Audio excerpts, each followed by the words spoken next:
അച്ഛനെക്കുറിച്ച് വികാരഭരിതമായ കുറിപ്പ് പങ്കുവച്ച് സുപ്രിയ മേനോൻ. അച്ഛൻ്റെ 3-ാം ചരമവാർഷിക ദിനത്തിലാണ് സുപ്രിയയുടെ ഹൃദയസ്പർശിയായ കുറിപ്പ്. വർഷം ഇത്രയായിട്ടും അദ്ദേഹത്തിൻ്റെ വിയോഗം സൃഷ്ടിച്ച വേദനയിൽ നിന്ന് കരകയറാൻ കഴിഞ്ഞിട്ടില്ലെന്ന് സുപ്രിയ പറയുന്നു. സുപ്രിയയുടെ കണ്ണു നിറഞ്ഞ വാക്കുകൾ ഇങ്ങനെ: ഡാഡി, ഞങ്ങളെ വിട്ടു പിരിഞ്ഞിട്ട് ഇന്നേക്ക് 3 വർഷം. പക്ഷേ ഡാഡിയെക്കുറിച്ച് ചിന്തിക്കാതെ ഞങ്ങളുടെ ഒരു ദിവസം പോലും കടന്നു പോകുന്നില്ല. ഡാഡിയോട് സംസാരിക്കുന്നത് എനിക്ക് മിസ് ചെയ്യുന്നു. ഓരോ ചെറിയ കാര്യങ്ങൾക്കും ഞാൻ ഫോണെടുത്ത് ഡാഡിയെ വിളിക്കുന്നത് മിസ് ചെയ്യുന്നു. ആ നമ്പർ ഇപ്പോഴും എൻ്റെ സ്പീഡ് ഡയലിലുണ്ട്. അത് ഇല്ലാതാക്കാൻ എനിക്കാവില്ല. ഞാൻ ഡാഡിയെ മിസ് ചെയ്യുന്ന ഒരുപാട് കാര്യങ്ങളുണ്ട്. ഞങ്ങളോടുള്ള കരുതൽ കാണിക്കുന്നതിന് ഡാഡിക്ക് തൻ്റേതായ രീതികളുണ്ടായിരുന്നു.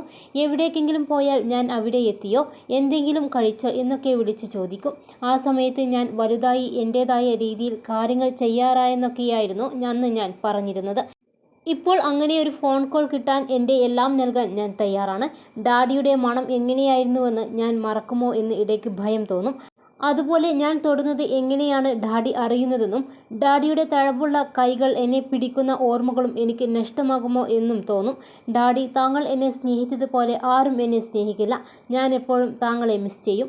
2021 സുപ്രിയ മേനോൻ്റെ അച്ഛൻ വിജയകുമാർ മേനോൻ അന്തരിച്ചത്. ഏറെ നാളുകളായി ക്യാൻസർ ബാധിച്ച് ചികിത്സയിലായിരുന്നു.